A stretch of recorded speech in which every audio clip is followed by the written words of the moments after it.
New York City, Lower East Side, 1850. A 25-year-old German woman named Friederike Mandelbaum steps off a ship at Castle Garden. She carries everything she owns in 2 cloth bags. Her husband Wolf walks beside her. They speak no English. They know nobody.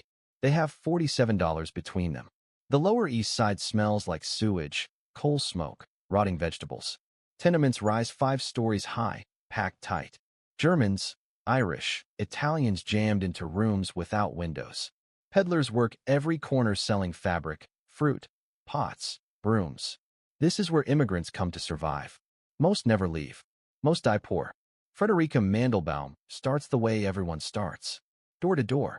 She buys lace cheap, marks it up, sells it to housewives trying to make tenement rooms feel like homes. Wolf works the same trade. They're building from nothing, like 50,000 other immigrants in Manhattan. But Mandelbaum notices patterns others miss. Some merchants sell silk too cheap. Far too cheap. They don't ask questions about where it comes from. They pay cash, no receipts. The silk is stolen. Everyone knows. Nobody says it out loud. There's money in not asking questions. By 1855, Mandelbaum is 30 years old. She's transitioned from selling lace to buying stolen goods. She becomes a fence. Not just any fence. A reliable one. A fence thieves can trust. In New York's criminal economy, a fence is critical infrastructure. Thieves steal. Fences convert stolen goods into cash. Without fences, thieves can't operate. The good fences pay fair rates. They move merchandise fast. They never cooperate with police. They never steal from their own suppliers. Mandelbaum establishes herself as the best fence on the Lower East Side. She buys silk, jewelry, watches, silverware. She pays cash. She resells through channels where nobody asks questions. The margins run 40 to 60%. Business is good. Most fences stay small. Buy from whoever shows up. Move whatever they can. Hope the police don't notice. Mandelbaum sees bigger possibilities. She opens a dry goods store at 79 Clinton Street. Legitimate business in front. Stolen goods in back. The store becomes headquarters for something unprecedented in American crime. Mandelbaum isn't just buying stolen merchandise anymore. She's building an enterprise. First, she cultivates talent. She recruits young pickpockets, shoplifters, housebreakers. She doesn't just buy from them. She trains them. She runs a criminal finishing school in her back rooms. She teaches technique, strategy, discipline. How to case a jewelry store. How to lift a wallet in a crowd. How to crack a safe. How to talk to police if caught. How to stay silent if arrested. Her graduates become the elite of New York's underworld. Better training means better merchandise. Better merchandise means better profits. She's applying factory logic to theft. Specialization. Training. Quality control. Second, she builds infrastructure. She hires metalsmiths to melt down stolen jewelry, removing identifying marks. She cultivates black market vendors who move merchandise through legitimate channels. She establishes relationships with pawnbrokers, secondhand dealers, merchants in Philadelphia and Boston who ask no questions. Third, she corrupts the system. She puts police officers on payroll. Not 1 or 2. Dozens. She pays magistrates to dismiss charges against her thieves. She pays politicians to protect her operations. She pays bail bondsmen to have cash ready when her people get arrested. She builds a corruption network that spans the entire criminal justice system. Fourth, she professionalizes theft itself. Instead of waiting for thieves to bring her goods, she commissions specific jobs. She identifies targets. She provides intelligence, floor plans, security schedules. She assembles crews for major operations. She advances money for tools and bribes. She coordinates timing. She handles logistics. She's not buying stolen goods anymore. She's directing an army. By 1860, Friederike Mandelbaum runs the most sophisticated criminal enterprise in America. She's 35 years old. She controls hundreds of thieves, dozens of fences, scores of corrupt officials. She's just getting started. The year is 1869. Mandelbaum sets her sights on something unprecedented. A bank. Not a smash-and-grab robbery. A meticulously planned heist targeting Waterford Bank in upstate New York. The bank holds nearly $1 million in cash, bonds, and securities. That's close to $20 million today. It's the biggest score available in America. Most criminals wouldn't attempt it. Too complex. Too risky. Too many things that could go wrong. Mandelbaum sees it differently. She's been preparing for exactly this kind of operation. She assembles her best crew. George Leonidas Leslie, master safecracker. Jimmy Hope, tunneling expert. Johnny Irving, inside man who gets jobs at target locations to gather intelligence. Sean Draper, the muscle. All graduates of her finishing school. All specialists. She provides detailed intelligence. Bank layout, guard schedules, safe specifications, alarm systems. She advances $5,000 for tools and bribes. That's $100,000 today. She coordinates with corrupt officials to ensure police look the wrong direction when the job happens. The crew spends 3 months preparing. They build a replica of the bank's vault in an abandoned warehouse. They practice drilling, cracking the lock mechanism, working in darkness. Leslie develops a new technique for manipulating combination locks. They rehearse until every movement is automatic. July 3, 1869. The crew enters Waterford Bank after dark. They work through the night. Leslie cracks the vault using his new technique. Takes him 6 hours. The vault opens. Inside, $768,879 in cash and negotiable securities. They load everything into canvas bags. They're out before dawn. No violence. No witnesses. No alarms. Clean. The investigation goes nowhere. Mandelbaum's political connections ensure detectives follow false leads. Her distribution network moves the securities through Philadelphia, Boston, Chicago. The bonds get sold to investors who don't ask questions. The cash gets laundered through legitimate businesses. The crew gets paid. Mandelbaum takes 30%, $230,000. Nearly $5 million today. The Waterford Bank robbery becomes legend. The largest bank burglary in American history. Nobody gets caught. Nobody talks. The money vanishes into Mandelbaum's network and never resurfaces. The operation establishes a template. Intelligence, planning, rehearsal, execution, distribution, protection. Every element coordinated through Mandelbaum's Clinton Street headquarters. It's the same structure she'll use for hundreds of major crimes over the next 15 years. By the 1870s, Mandelbaum's operation processes stolen goods on an industrial scale. Silk from department stores like Lord & Taylor and A.T. Stewart. Jewelry from Fifth Avenue mansions. Silver from shipping companies at the piers. Bonds from financial institutions downtown. An estimated $10 million worth of merchandise passes through her hands between 1860 and 1884. That's approximately $300 million in current dollars. She operates with complete impunity. Her police payroll includes captains, detectives, beat cops, dozens of officers receiving regular cash payments. She pays magistrates $500 per dismissed case. She pays district attorneys to lose evidence. She pays politicians for protection from reform movements. She maintains a corruption budget that rivals legitimate business expenses. Her legitimacy grows alongside her criminal enterprise. She's a respected businesswoman in the German Jewish community. She hosts elaborate dinner parties at 79 Clinton Street. Judges attend. District attorneys attend. Police captains attend. They eat from stolen silver on stolen linens, and everybody knows. It's a show of power. She's untouchable. She sends her 4 children to good schools. She contributes to synagogues. She hosts charity events. She lives openly, prosperously, in a mansion in Brooklyn Heights. She commutes to Clinton Street every morning to run her operations. She keeps account books. She pays taxes on legitimate income. She operates like any other business owner, except her inventory is stolen. The talent she cultivates becomes legendary in criminal circles. Sophie Lyons, pickpocket and confidence artist who works high society gatherings. Black Lena Kleinschmidt, one of the most prolific shoplifters in New York, can clear an entire jewelry counter in minutes. Sean Draper, bank robber who leads crews on major scores. Kid Glove Rosie, specialist in stealing from wealthy women. Mark Shinburn, international jewel thief who travels to Europe for jobs. They all work for Mandelbaum. She pays them better than any other fence. She protects them when they get arrested. She bails them out. She pays lawyers. She trains their replacements when they go to prison. She maintains loyalty through fair dealing and reliable protection. Her finishing school becomes famous. Young thieves beg for admission. She's selective. She takes only the most promising. She teaches them for months, sometimes years. Technique, strategy, discipline. How to case a target properly. How to blend into crowds. How to handle confrontation with police. How to manage fear. How to stay silent under interrogation. How to survive prison if caught.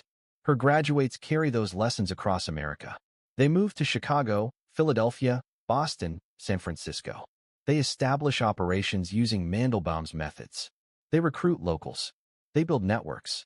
They corrupt police. The Mandelbaum method spreads like a virus through American crime. She invents the modern criminal enterprise.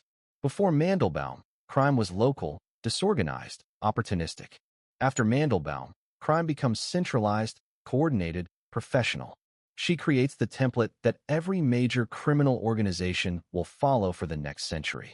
Centralized coordination through a single authority. Specialized roles for different types of theft. Political protection through systematic corruption. Money laundering through legitimate businesses. Training programs for criminal talent. It's the same structure Al Capone will use in Chicago in the 1920s. The same structure Lucky Luciano will refine in New York in the 1930s. The same structure Meyer Lansky will expand nationally in the 1940s. But Frederica Mandelbaum invents it in the 1860s. Working out of a dry goods store. Speaking broken English. Paying cash for stolen silk. She proves that crime can scale like any other business. That organization matters more than violence. That corruption is more valuable than guns. That the real power is in infrastructure, not intimidation. Nobody recognizes what she's building. Not the police. Not the press. Not other criminals. They see a German immigrant woman running a fence operation. They don't see the architecture. They don't see the innovation. They don't see that she's creating something that will outlive her by generations. The empire operates smoothly for 2 decades. Then the political winds shift. 1884, reform movements gain power in New York. Grover Cleveland wins the governor's race on an anti-corruption platform. New district attorneys take office. They target protected criminals. They build cases that corrupt judges can't dismiss. Mandelbaum's name appears on lists. The Pinkerton Detective Agency gets involved. Pinkertons are private investigators, famous for breaking criminal organizations. They work for banks, insurance companies, anyone willing to pay. They plan agents in Mandelbaum's operation. They document transactions. They gather evidence for months. They build a case against her that's too strong to suppress. Late July 1884, District Attorney Peter Olney moves.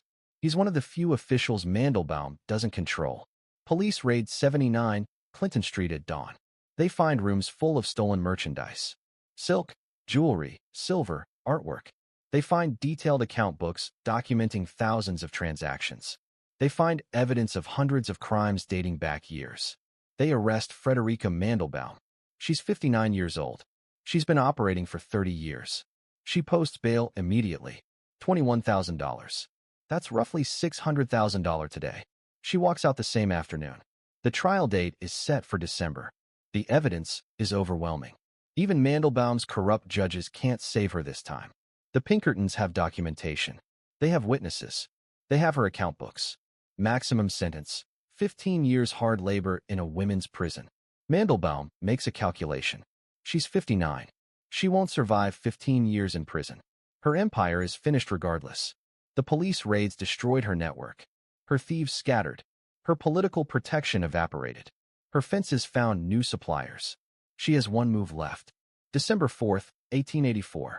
One day before trial. Mandelbaum disappears. She flees to Canada with her family and approximately $1 million in cash. Hamilton, Ontario. Just across the border. She forfeits her bail. She abandons her empire, her property, her entire network built over 3 decades. She never returns to the United States. The Clinton Street operation collapses without her. Her trained thieves continue working independently or move to other cities. Her metalsmiths close shop. Her fences find new suppliers. Her political network dissolves. The corruption infrastructure she built fragments. Within months, it's like the empire never existed. The inventory from her store gets auctioned by the district attorney's office. It takes 3 days to sell everything. Silk, jewelry, silver, furniture, artwork, dishes, linens. Thousands of items. All stolen. All carefully cataloged by police. All converted to cash that Mandelbaum will never see. The money goes to compensate victims. There's not enough. There's never enough. The newspapers cover the trial in absentia. They call her the nucleus and center of the whole organization of crime in New York City. They detail her operations. They publish her account books. They name her graduates, her corrupted officials, her network. But she's not there to face it. She's in Canada, watching from exile. Hamilton, Ontario. Mandelbaum lives quietly for the final decade of her life. She opens a small dry goods store. Legitimate merchandise only. She lives on the money she smuggled out of New York. She never faces trial. New York authorities don't pursue extradition aggressively. She's no longer an active criminal. The case fades. Other scandals dominate headlines. She stays connected to her children, who return to New York after a few years when the heat dies down. They change their names. They go legitimate. They distance themselves from their mother's reputation. She watches from across the border, isolated, irrelevant. Her health deteriorates. She ages fast. The exile costs her. Not the money. She has plenty of money. But the power, the respect, the fear. She built an empire. She commanded hundreds of people. She corrupted entire institutions. Now she runs a small store in a Canadian town where nobody knows her name. February 26, 1894. Frederica Mandelbaum dies in Hamilton. She's 68 years old. Few newspapers cover her death. The New York Times runs a brief obituary. It mentions her criminal career, but misses the scope, the sophistication, the innovation. To them, she was just another fence who got caught. Her children inherit what's left. Not much. Most of the fortune was seized or abandoned. The real inheritance isn't money. It's the method, the template, the proof that criminal enterprise could scale. That organization beats chaos. That corruption is a business investment. That crime, properly structured, becomes unstoppable. The criminals who learned from Mandelbaum carry her methods forward. Her graduates teach others. The organizational structure she invented becomes standard operating procedure for every major criminal enterprise in America for the next century. George Leonidas Leslie, her master safecracker, continues robbing banks using her techniques until he's murdered by rivals in 1878. Sophie Lyons becomes one of the most successful con artists in America, working until she's 70. Sean Draper robs banks across the Northeast until he's finally caught in 1888. Kid Glove Rosie works high society theft until she retires wealthy in the 1890s. They all learned from Mandelbaum. They all used her methods. They all operated with her structure. Centralized coordination, specialized skills, political protection, systematic laundering. They spread that knowledge across America. Al Capone's Chicago outfit in the 1920s uses Mandelbaum's structure, amplified by prohibition money. Centralized control through Capone. Specialized crews for different operations. Systematic corruption of police and politicians. Legitimate businesses for laundering. It's the Mandelbaum template scaled to industrial size. Lucky Luciano's commission in the 1930s uses Mandelbaum's coordination model applied to organized crime families. Centralized decision-making. Elimination of internal conflict. Systematic corruption. Shared infrastructure. It's Mandelbaum's methods formalized into governance. Meyer Lansky's National Syndicate in the 1940s uses Mandelbaum's network concept expanded coast to coast. Coordination across cities. Specialized operations by region. Political protection at multiple levels. Legitimate businesses for laundering. It's Mandelbaum's empire amplified to national scale. None of them acknowledge the debt. None of them probably know. The lineage is invisible. A German immigrant woman speaking broken English, selling stolen silk from a Lower East Side dry goods store. Not the origin story anyone expects for American organized crime. But that's what it was. History forgets Frederica Mandelbaum because she fits no convenient narrative. Not the immigrant success story. Not the criminal mastermind of popular imagination. Not dramatic enough for movies. Not violent enough for headlines. Not male enough for legend. She ran her empire for 30 years without firing a shot. Never committed a murder. Never ordered violence against rivals. Never engaged in the theatrical brutality that makes gangsters famous. She built power through organization, not intimidation. Through corruption, not violence. Through business logic, not criminal chaos.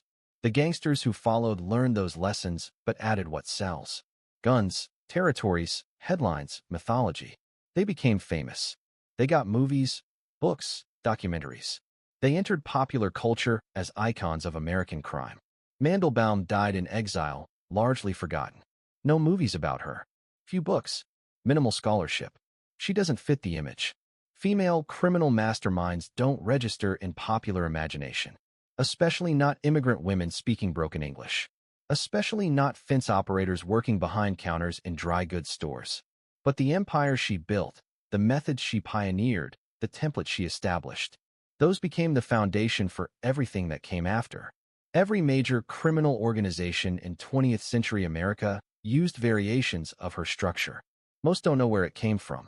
Most think Capone invented it, or Luciano, or Lansky. They didn't. Frederica Mandelbaum invented it 50 years before they were born. She proved that crime could scale like any other business. That organization matters more than violence. That corruption is more valuable than guns. That the real power isn't in killing but in infrastructure, coordination, and protection. That a woman with no formal education, no wealth, no connections could outthink, outmaneuver, and outorganize the entire New York Police Department for 3 decades. Frederica Mandelbaum didn't save anyone, didn't change society for the better, didn't fight for any cause except profit. She stole. She corrupted. She built a criminal empire that damaged countless victims, destroyed countless lives, corrupted countless officials. All true. But she invented the modern criminal enterprise half a century before the men who get credit for it. She proved that intelligence beats violence. That organization beats chaos. That a German immigrant woman could build something unprecedented from nothing, using only her mind, her nerve, and her understanding of how systems work.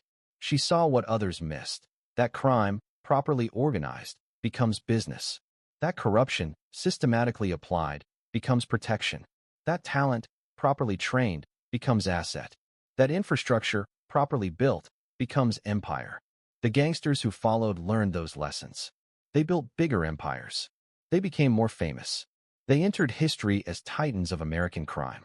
But they all used the template Frederica Mandelbaum invented in a dry goods store on Clinton Street, speaking broken English, paying cash for stolen silk. That counted for something.